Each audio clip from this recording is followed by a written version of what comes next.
জীবনে বেঁচে থাকার কারণ যে তুই, স্বপ্ন অধরা রয়ে যেত না থাকলে তুই। এই জীবনে বেঁচে থাকার কারণ যে তুই, স্বপ্ন অধরা রয়ে যেত না থাকলে তুই। আমার পৃথিবী পুরোটাই তোকে ঘিরে, জীবন চলার পথে দেখছি ফিরে ফিরে। আমার পৃথিবী পুরোটাই তোকে ঘিরে, যাপন পরিক্রমায় দেখছি ফিরে ফিরে।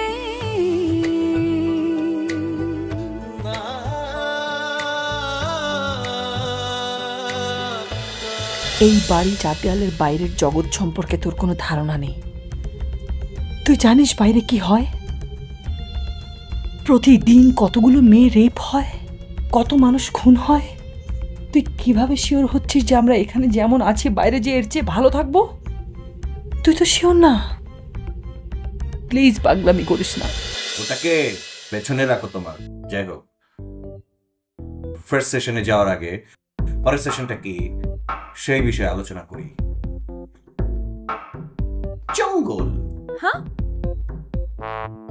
কারণ জঙ্গলে ডালে পাতায় পাতায় রয়ে গেছে ভূতেদের আত্মা, মানে উপআত্মা। ভূতেরও আবার আত্মা হয়? মানুষ মরে গেলেই তো আত্মা হয়, সে আত্মা মরে গিয়ে আবার ভূত হয় নাকি? ওটা ডাবল ডেভিল, তুই বুঝবি না? ছাকে দিয়ে নিও। যাও। কি হলো, দাঁড়িয়ে আছো কেন? ঝাঁকি কোথায়? ছাকে দাও। দিচ্ছি। আর ওটা তোমার পেছনেই রাখবে, সামনে নিও না।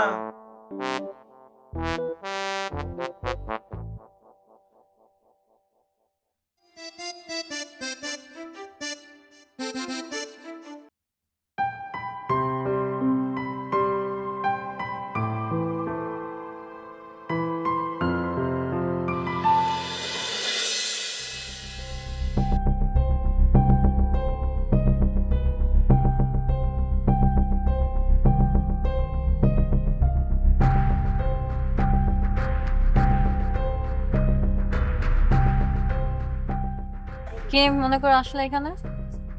এটাই তো স্বাভাবিক, তাই না?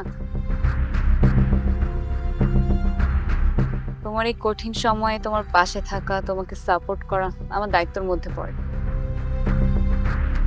বাসা থেকে আসছো না ক্যাম্পাস? বাসা থেকে আসলাম। তোমার এই সিচুয়েশনের বিষয়টা আমি জানতাম না, আমাকে মা প্রথম বললো। আর মাই তোমার কাছে আমাকে পাঠিয়েছে তোমাকে মেন্টালি সাপোর্ট দেওয়ার জন্য। মা না বললে আসতাম না? নিশ্চয়ই আসতাম। বন্ধুর বিপদে বন্ধু না এসে থাকতে পারে? তোমাকে বন্ধু মনে করতে পারো। তোমার কথাবার্তা, মুভমেন্টে মনে হয় না তুমি আমাকে বন্ধু ভাবো। হতে পারে আমি তোমার বন্ধু ছিলাম না, কিন্তু এখন তো বন্ধু হতে পারি, তাই না? দেখা যাক।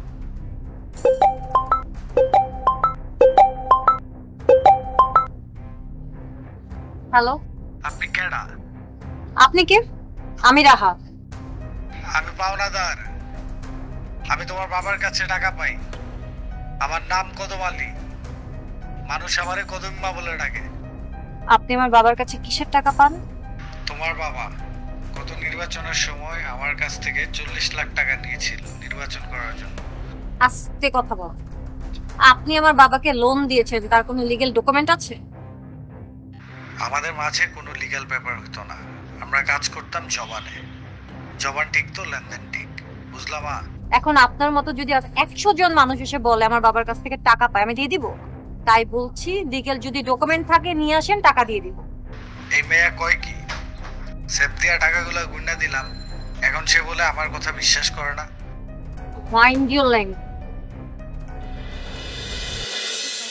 শোন, আমার মনে হয় বিষয়টা কি জানি হচ্ছে, তার ঝামেলা লাগছে। হ্যাঁ, আমার কাছে সবই ঝামেলা মনে হচ্ছে। বুঝতেছি না, এই যে আসছে, তুই যেখানে আসিস সেখানে একটা ঝামেলা তো হবেই। এসো এসো এসো।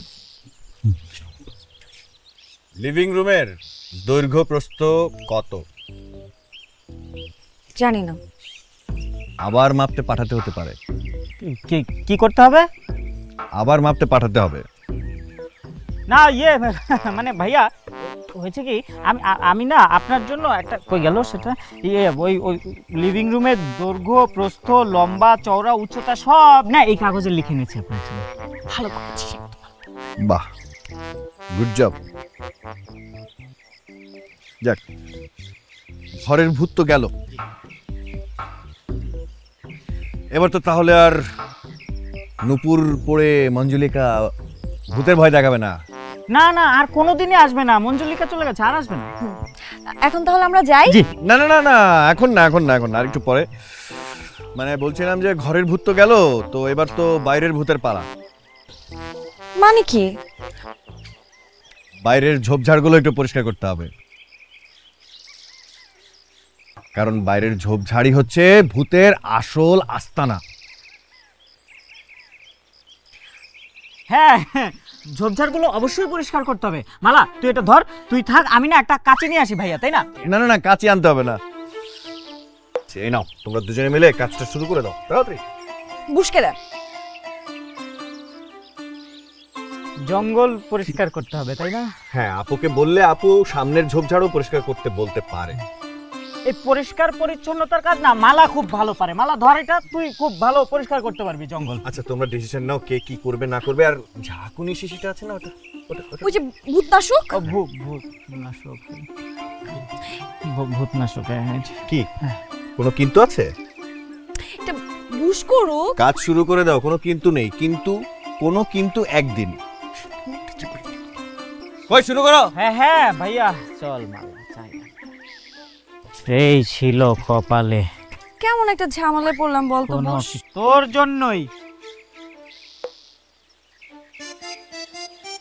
মানে কি, আমি কি করেছি কেন সবাই জানে? কাজ কর এখন। এই কথা কম। মানে কি, আমি কি করেছি কেন সবাই জানে? কাজ কর এখন। এই কথা কম। জি ভাইয়া। গাছগুলো হচ্ছে কি শক্ত, তো উঠতে চায় না।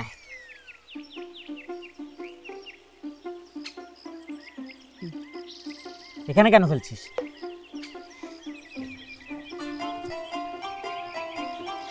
বুঝ বল। এভাবে হবে না রে। আচ্ছা,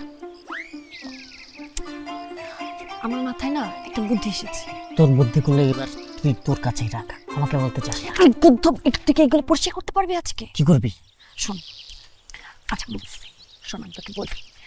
আমি এখন অজ্ঞান হব। কি হবি? অজ্ঞান হব। তাহলে মনে কর এখান থেকে আমরা ছুটকারা পাবো, বুঝছিস? নাহলে আমাদের এখানে এগুলো কি কাজ করবো নাকি আমরা? আচ্ছা শোন, বল। তুই আমার কাছে এখনই আমি অজ্ঞান হচ্ছি, ঠিক আছে? আমি কি করবো? তুই বলবি আমি অজ্ঞান হয়ে গেছি। আচ্ছা হ্যাঁ, কাকে বলবো? ও হ্যাঁ, ভাইয়াকে বলবো। হ্যাঁ ঠিক আছে।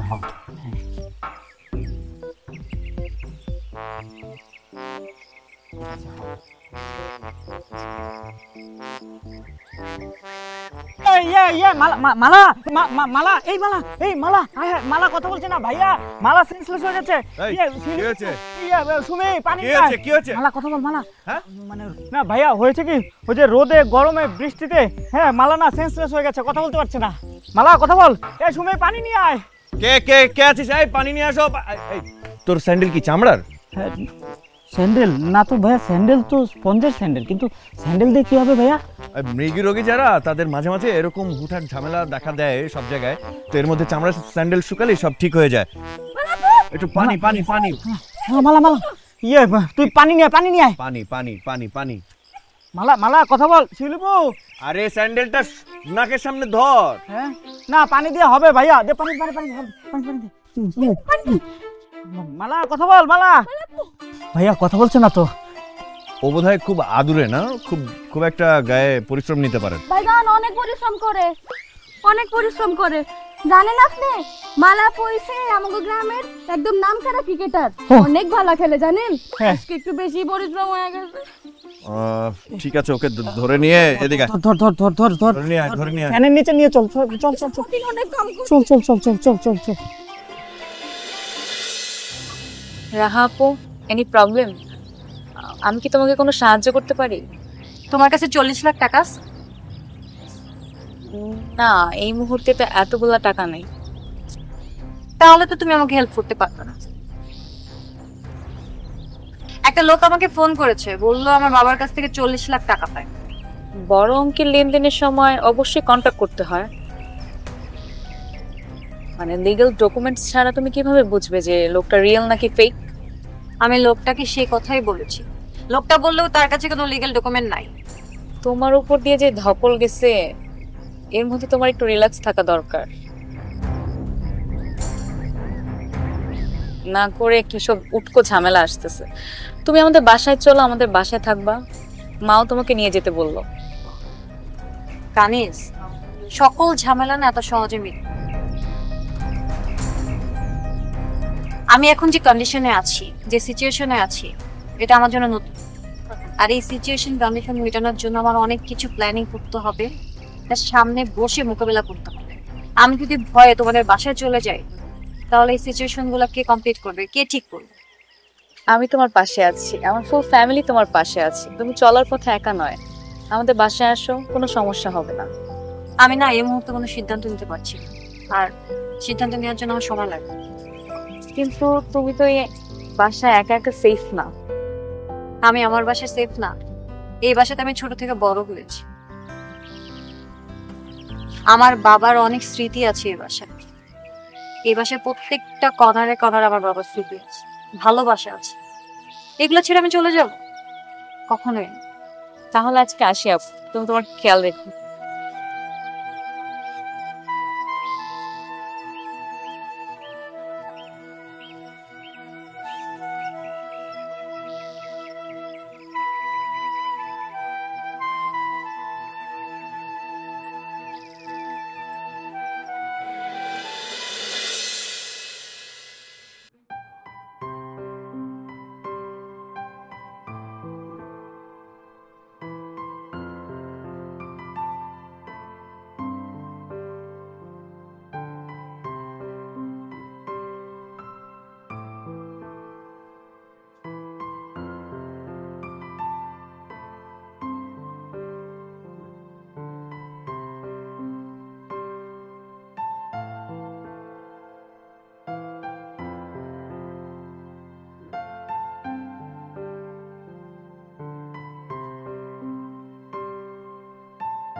বেগম সাহেবা, আমাদের রাহেলার কিন্তু বিয়ে হয়ে গেছে। কোন রাহেলা? ওই যে যার বাবারে আপনি 4টা গরু কিনা দিছিলেন, উনি তো 4টা গরু আরো গরু নিয়ে অনেক লাখপতি হয়ে গেছে। এত খবর তুমি কিভাবে পাও? না মানে পাই না, সরাসরি চলে আসে। বেশি খবর রাখা বন্ধ করো। আচ্ছা, আসসালামু আলাইকুম। ওয়ালাইকুম।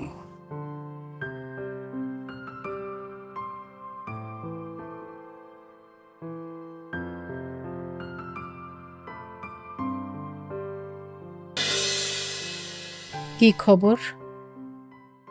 এখনো কোনো খবর নেই। মেয়েকে দেখতে আসার কথা ছিল, ছেলেপক্ষ দেখতেও আসেনি, কোনো খোঁজও পাঠায়নি।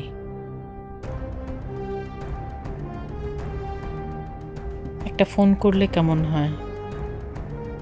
দরকার নেই আপনার ফোন দেওয়ার, আমি ফোন দিচ্ছি। দেন, ফোন দেন, খোঁজ নেন। যত তাড়াতাড়ি ঝামেলা শেষ করতে পারি ততই মঙ্গল। বাড়ির পরিবেশে আমি অন্য সুর শুনতে পাচ্ছি।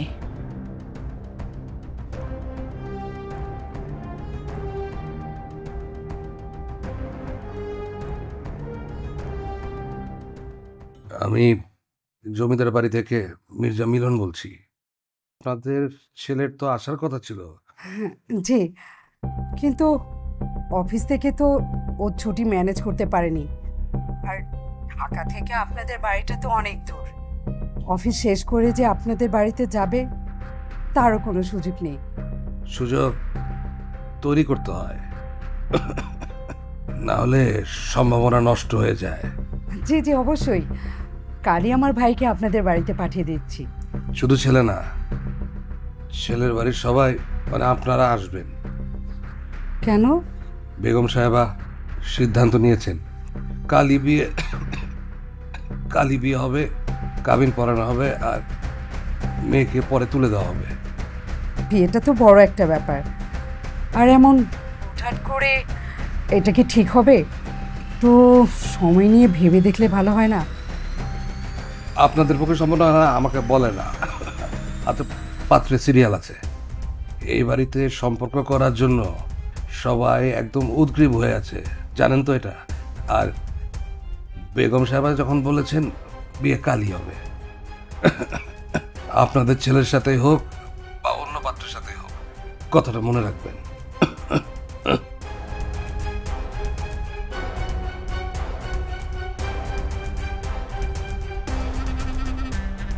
কাল আসবে, আমি তাহলে কাজের ব্যবস্থা করি। করেন। শোনেন, জমিদার বাড়ির আশ্রিতরা যদি পরিবারের অংশ হতে চায় তাহলে তো খুব বিপদ। যত তাড়াতাড়ি সম্ভব আমি এদেরকে জমিদার বাড়ি থেকে বিদায় করতে চাই। আপনি ব্যবস্থা করেন। জি।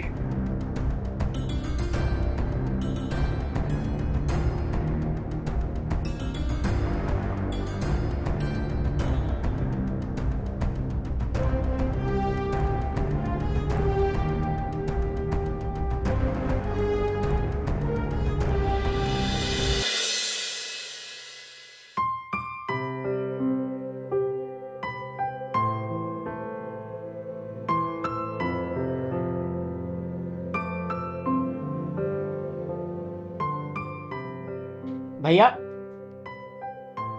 হ্যাঁ, দেখ তো পছন্দ হয় কিনা। এই যে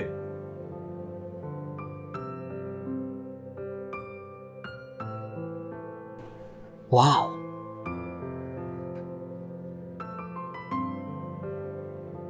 OMG, এগুলো কি আমার জন্য? তোমার শাশুড়ির জন্য। না না, শাশুড়িকে এসব মানাবে না, আমি রাখলাম। Thank you so much. আমি তো আর জানি না এ বাড়িতে কে কে থাকে। যদি জানতে পারতাম তাহলে অনেক সুন্দর সুন্দর জিনিস নিয়ে আসতে পারতাম। আর আমি যে আসবো সেটা তো আপাও জানতো না। Surprise visit. না না, এটাও অনেক সুন্দর হয়েছে, এটাই যথেষ্ট। আচ্ছা, ওই দুই বোন কি যেন নাম ওদের? মালা, শিউলি। শিউলি মালা, ওরা কোথায়? ওরা বোধহয় ঘরেই আছে। ওদেরকে একটু আসতে বলো না। বড় ভাইজান, আপনার কফি। থ্যাংক ইউ, বাট আমি তো কফি খাই না। কি বলেন ভাইজান, আপনি না বিলাতে থাকেন, কফি খান না? আমি জানি ওইখানে সবাই কফি খায়, ওইখানে চা পাওয়া যায় না, চার কোনো অস্তিত্বই নেই, সবাই কফি খায়, তাই না বুঝ ভাইয়া? এই তোকে কে বলেছে যে বিদেশে থাকলেই সব সময় মানুষ কফি খায়? ওমা, কে বলবে? আমি অনেক নাটক আর বিদেশি সিনেমা দেখি, আমি খ্যাত নাকি? সব সময় কফি খায় না, তোর ধারণা ভুল। ও বাবা, আপনার জন্য গিফট আনছে বইলেই তো এত প্রশংসা করতেছেন। আমার জন্য তোর ভাইজান গিফট আনে নাই, সমস্যা নাই, তারপরেও আমি ভাইজান রে 2 বেলা 2 চামচ চিনি বেশি দিয়া কফি খাওয়ামো।